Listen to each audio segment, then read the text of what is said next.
I took yung Moderna vaccine January. Nung tinurukan ako, wala naman akong na-feel.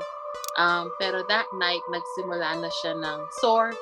Yung sore para kang nag-lift ng weights. Tapos the next day, talagang extreme sore talaga siya.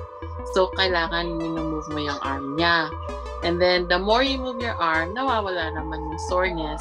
Iyan ang sintomas na naramdaman ni Joan nang matanggap niya ang first dose ng Moderna vaccine sa Los Angeles, California. Kabilang siya at ang kanyang buong pamilya sa higit 260 million katao na nabakunahan na kontra COVID-19 sa US. Talagang, I was really scared. Pero sinabi ko sa sarili ko na I have to do it for my daughter. Meron akong heart condition. So, pag tinamaan ako ng COVID, I'm thinking, mamamatay ako, kailangan ako ng anak ko. So, I took it for my daughter. Sa lahat ng bakunang pwede nang magamit, Pfizer at Moderna ang dalawa sa may highest efficacy rate o yung sinasabing bisa ng bakuna. Kaya naman sa mga bansang gaya ng US, Israel, Saudi Arabia at UK, itong dalawa ang kadalasang gamit. Pero hindi ibig sabihin nito ay hindi na epektibo ang ibang bakuna. Dahil lahat sila layuning maprotektahan tayo. At gaya ng ibang gamot, may side effects ng iba't ibang uri nito. Bakit nga ba nagkakaroon ng side effects ang isang bakuna? At normal nga ba ito? Una, yung reaction is really common among vaccine. These are what we call expected reactions. Kung ano man yung mga side effect na nakikita natin ngayon sa bakuna, more or less similar, no? Siya si Dr. Ronjin Solante, isang eksperto sa infectious disease at head ng Adult Infectious Diseases and Tropical Medicine Department ng San Lazaro Hospital. Ayon kay Dr. Solante, pinaka-common na side effect ng bakuna raw yung pananakit kung saan ka naturukan. After 30 minutes, 8 hours, maramdaman mo na medyo mabigat ang braso mo doon sa bahagi na kung saan tinurok yung bakuna. Pangalawa, minsan yung area kung saan tinurok namamaga or swollen. Ito ang kabuuang listahan ng side effects ng vaccine mula Pfizer. Pwedeng makaranas ng severe allergic reactions at non-severe allergic reactions gaya ng rashes, pantal, pangangate, pamamaga at pamumula kung saan ka naturukan, pagkapagod, pananakit ng ulo at ng muscles, chills, lagnat, pagkahilo, joint pain, diarrhea, pagsusuka, at swollen lymph nodes o yung pamamaga ng kulani. Ito naman ang kumpletong listahan ng side effects ng vaccine mula sa Moderna. Nandyan yung pamamaga at pamumula kung saan ka naturukan, pagkapagod, pananakit ng ulo at ng muscles, chills, lagnat, pagkahilo at pagsusuka. Naturukan ng Pfizer vaccine si Roel Rizal, isang teaching assistant sa US. Isa lang ang naramdaman niyang side effects sa unang turok ng vaccine. Ang naramdaman ko ay medyo naging sore, na magalang yung braso ko. The next day, 48 hours after that, actually wala masyado akong naramdaman. Wala masyadong significant change sa katawan ko. Parehas namang nagkaroon ng side effects si Roel at Joan sa pangalawang dosage ng bakuna. Sa second shot, ang unang ko naramdaman ay namagalang ulit yung braso ko, feeling sore at mabigat. But nung the next day, nagkaroon ako ng mababang lagnat. Medyo nahihilo ako buong araw.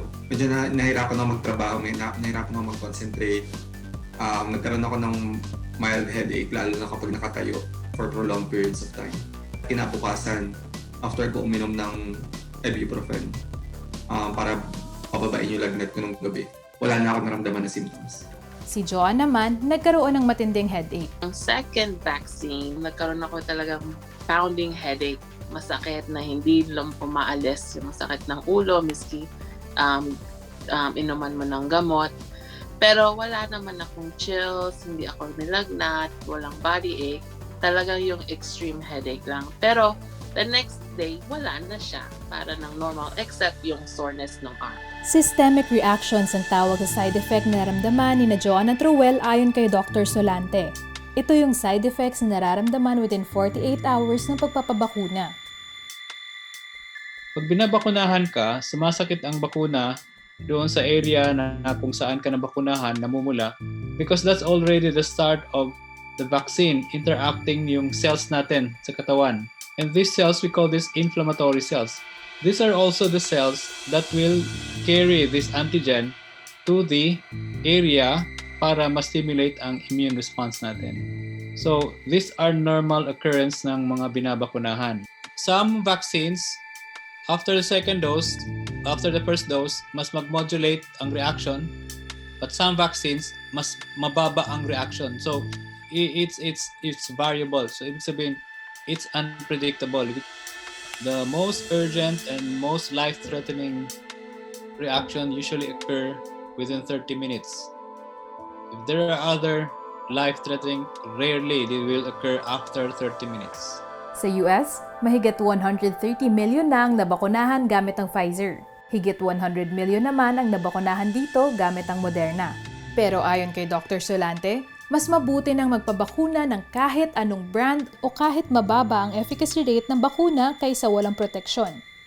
Dahil lahat naman ang bakuna, layuning maprotektahan tayo sa pagkakasakit. This is the number of cases, okay? And then in your right hand, these are the people that are vaccinated, okay? So when you have these people getting the infection, more people will be getting the infection. So why will you be choosy when in fact all of this vaccine passed the threshold of the WHO requirement of 50%? Whether it's 50, 60, 70, what's important? The best vaccine is the first vaccine that will be offered to you. The most important part here is that we have to be protected. Kapag kasi nabakunahan tayo, bukod sa proteksyon na naibibigay nito, hindi rin kakalat ang virus. Ibig sabihin, kung walang transmission na nagaganap, bababa rin ang ability ng virus na mag-mutate. Pag tumatagal na wala tayong bakuna, there will be further mutations of the virus. E paano yan kung darating sa punto na ang mga mutations, major mutations, hindi na epektibo yung bakuna? Balik na naman tayo sa number 1, maghahanap ng bakuna na effective against the variant. First vaccine that will be offered to you, grab it, get it.